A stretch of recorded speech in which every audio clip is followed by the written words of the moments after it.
మన ప్రభుత్వం సలహాదారు ఇరిగేషన్ సలహాదారు శ్రీ ఆర్ విద్యాసాగర్ రావు గారిని కూడా వేదిక మీద ఆహ్వానిస్తున్నాను. ప్రిన్సిపల్ సెక్రటరీ ఎస్కే జోషి గారు, ముఖ్యమంత్రి గారి స్పెషల్ సెక్రటరీ స్మితా సబర్వాల్ గారు, ఇంజనీర్ చీఫ్ మురళీధర్ గారు, ఇంజనీర్ చీఫ్ నారాయణ రెడ్డి గారు, ఇంజనీర్ చీఫ్ విజయప్రకాష్ గారు, main irrigation chief engineer Ramakrishnarao గారు, అతనే special project director doctor Malsur గారు వేదిక మీదకి రావాల్సిందిగా కోరుతున్నాను. జ్యోతి ప్రజ్వలన కార్యక్రమంలో ముఖ్యమంత్రి గారికి సహకరించవలసిందిగా కోరుతున్నాను.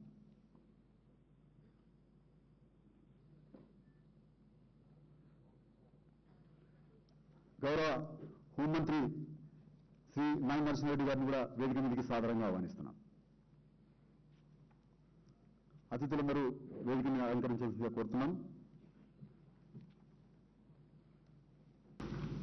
మైనర్ ఇరిగేషన్కు ఉన్నటువంటి ప్రాధాన్యత కూడా మీకు నేను చెప్పాల్సిన అవసరం లేదు.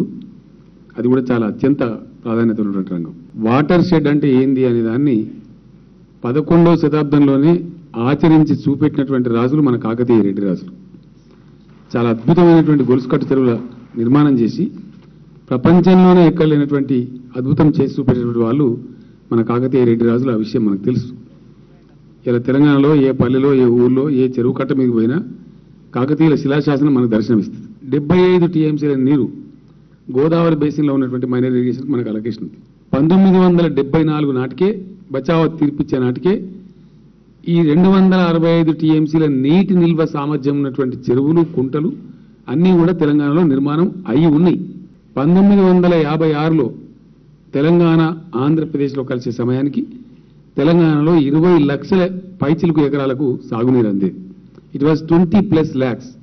అప్పర్ మానేరు, కోయిల్ సాగరు, కాకతీయ రాజులు నిర్మించినటువంటి పాకాల, ఘనపురం, లక్నవరం తదితర చెరువులు, అప్పర్ మానేరు, కోయిల్ సాగరు, సదర్మాటు ఇట్లాంటి మీడియం ఇరిగేషన్ ప్రాజెక్టులు ప్లస్ నిజాం సాగర్ ప్రాజెక్టు కలిస్తే ఒక 5 లక్షల ఎకరాలు, 15 లక్షల ప్లస్ ఎకరాలు మైనర్ ఇరిగేషన్ కింద మనకు ఉండేది. అంటే 20 lakh acres ఉండేది.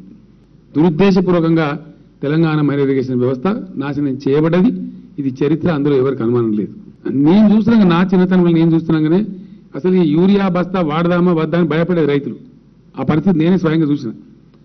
చాలామంది చాలా లేటుగా వాడినారు, కానీ దిగుబడి ఎక్కువ ఇస్తుంది కాబట్టి రైతులకు సులభమైంది కాబట్టి కంప్లీట్ అది ఒక దాడిలాగా అద్భుతంగా దాన్ని జరిగిపోవటం, ఇటు బోరింగ్ల మీదకి, భూగర్భ జలాల మీదకి దృష్టి మళ్ళీపోవటం, చెరువులు కుంటలను నాశనం కావటం, తద్వారా ఆ సిస్టమే మొత్తం డ్యామేజ్ అయ్యే పరిస్థితికి వచ్చింది.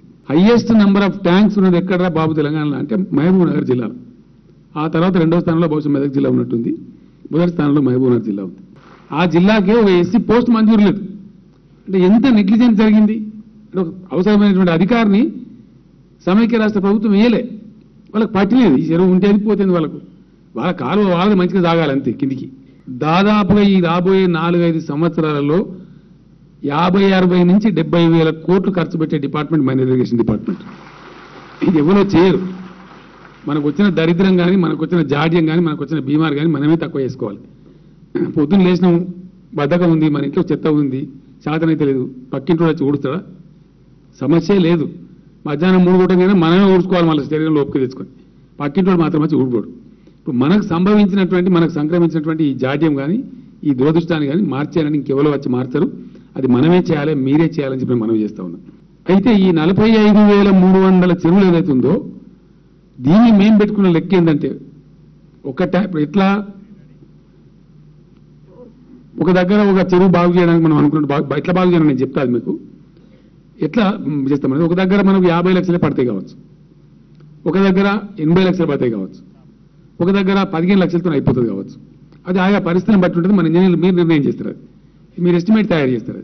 అది మాకు సంబంధించింది కాదు, అది తెలియదు కూడా మాకు. ఆన్ అండ్ యావరేజ్ మేము రఫ్గా పొలిటికల్గా మాకు తెలిసినంత పరిజ్ఞానంలో ఆన్ అండ్ యావరేజ్ లెక్క పెట్టుకున్నామంటే మనం అనుకున్న స్థాయిలో చెరువు మళ్ళీ పూర్తి పూర్వవైభవం రావాలంటే కనీసం అదమ పక్షం చెరువుకు 50 లక్షలు అయితే ఖర్చు వస్తుంది. ఇవాళ కాలం ధరలు, ఆ పెరిగిన డీజిల్ రేట్లు, మన్ను మశానం అన్ని లెక్క తీస్తే తక్కువ 50 లక్షల రూపాయలు ఖర్చు ఒక చెరువుకు వస్తుంది. అంటే ఒకటి 15 లక్షలు కావచ్చు, ఒకటి 70 లక్షలు కావచ్చు, యావరేజ్ దిశగా 50 లక్షలు వస్తుందని చెప్పి ఈ 45,300 అంటే ఎంత అవుతుంది? 22,500 కోట్లు, 22,500 crores అయితే అనేది ఒక రఫ్ అంచనా వేసుకున్నాం. మొత్తం ప్రజలందరినీ ఒకసారి నేను ఇన్వాల్వ్ చేస్తే బాధ్యత నాది. అందరం కష్టపడదాం. ఒక 2 days శ్రమదానం ఆ వారోత్సవాల సందర్భంగా 2 రోజులు విద్యార్థులతో శ్రమదానం చేయిస్తాం. కారణం ఏంటంటే చెరువుల ప్రాధాన్యత వాళ్ళకు కూడా తెలియాలి. కొత్త తరం బిడ్డలకు, రేపు బతకబోయే తరం బిడ్డలకు కూడా తెలియాలంటే దాని మీద ఒక అద్భుతమైనటువంటి క్యాసెట్ నేను తయారు చేయిస్తున్నా. దాన్ని నేను ఒక పాట రాసి ఉపాయంతో ఉన్నా. ఎందుకంటే ఆ క్యాసెట్ అంత అద్భుతంగా ఉండాలి.